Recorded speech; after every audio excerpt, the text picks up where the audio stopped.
បាទជម្រាបសួរបងប្អូនទាំងអស់គ្នាស្វាគមន៍មកកាន់វីដេអូថ្មីមួយទៀតរបស់ខ្ញុំហើយក្នុងថ្ងៃនេះបាទខ្ញុំមាន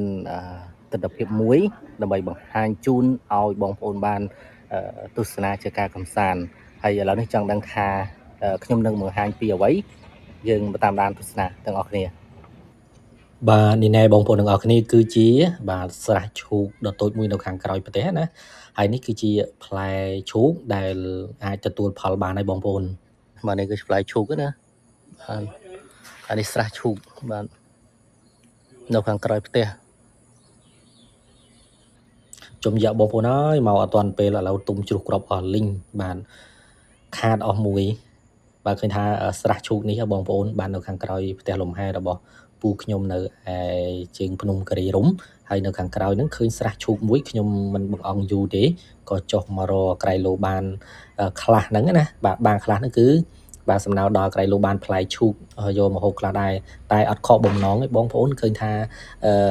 បានផ្លែឈូកនឹងគ្រាន់បើដែរដើម្បីទទួលទានអញ្ចឹងណាបងប្អូនហើយឯនេះគឺនៅខ្ចីនៅឡើយស្ដាយដែរបងប្អូនគឺវាអត់ទាន់ចាស់អត់ទាន់អីអញ្ចឹងណាស្ដាយមែនតើក៏ប៉ុន្តែ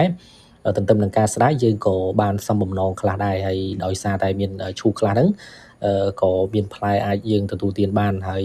នេះគឺជាផ្កាឈូកដ៏ស្រស់ស្អាតដែលដុះនៅក្នុងស្រះឈូកបាទហ្នឹងហើយក៏ផ្កាឈូកក៏ប្រាប់បងប្អូនដែរថាខ្លាចតែបងប្អូនមិនស្គាល់បាទហ្នឹងហើយចេះតែប្រាប់លេងទៅបងប្អូនក្រៃលោកបងប្អូនអត់ស្គាល់អញ្ចឹងណា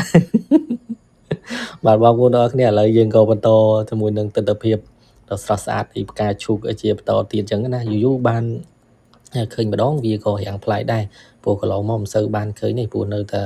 ក្នុងផ្ទះអញ្ចឹងបងប្អូនបាទយីឈូកនឹងឃើញថាបងអួតដល់ហើយបាទចាំតិចទៅទៀតបេះ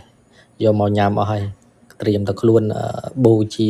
កាយដើម្បីឲ្យមនុស្សលោកទទួលទានឈូកបាទហ្នឹងហើយឈូកមិនត្រឹមតែមានផ្កាដ៏ស្រស់ស្អាតទេហើយផ្លែរបស់វានឹងក៏មានរសជាតិឈ្ងុយឆ្ងាញ់ដែរបានមិនបាច់ខ្ញុំនិយាយប្រាប់ទេបងប្អូនក៏ដឹងដែរព្រោះបងប្អូនក៏ធ្លាប់បានញ៉ាំដែរអញ្ចឹងណាបាទមិនមែនតែធ្លាប់ញ៉ាំតែខ្ញុំណាបាទហ្នឹងហើយបងប្អូនអើយនិយាយរួមទៅថាស្រះជោគនេះវាពេញចិត្តខ្ញុំពេញទំហឹងតែម្ដងណាបានព្រោះថាភ្ញាក់ពីគេងឡើងមកសម្ដៅ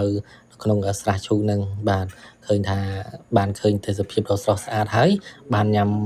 ផ្លែឈូកទៀតបាទតរណាបានឃើញផ្កាឈូកដ៏ស្រស់ស្អាតអញ្ចឹងមានសត្វឥតកំពុងតែចោមរោមក្រេបលំអងអីអញ្ចឹងណាហ្នឹងហើយបងប្អូននៅក្នុងស្រះនេះមិនត្រឹមតែមានផ្កាឈូករីកទេសូម្បីផ្កាឈូកចិត្តរិចឬក៏ផ្កាឈូកដែលចោបហ្នឹងក៏មានដែរគ្រាន់តែវាមានតិចតួចហ្នឹងមិនសូវជាសបោអីប្រហែលទេអញ្ចឹងបងប្អូនបាទនេះគឺជាផ្កាឈូកដែលមិនទាន់រិចបាទវានៅតូចនៅឡើយអញ្ចឹងណាបងប្អូនហើយមានខ្លះហ្នឹងក៏វាចិត្តរិចហើយខ្លះហ្នឹងក៏វាមានផ្លែក្តឹបអីអញ្ចឹងដែរហ្នឹងហើយបងប្អូនវីដេអូរបស់ខ្ញុំមានតែប៉ុណ្្នឹងទេហើយជម្រាបលាត្រឹមតែប៉ុណ្្នឹងហើយយើងនឹងជួបគ្នានៅវីដេអូក្រោយៗទៀត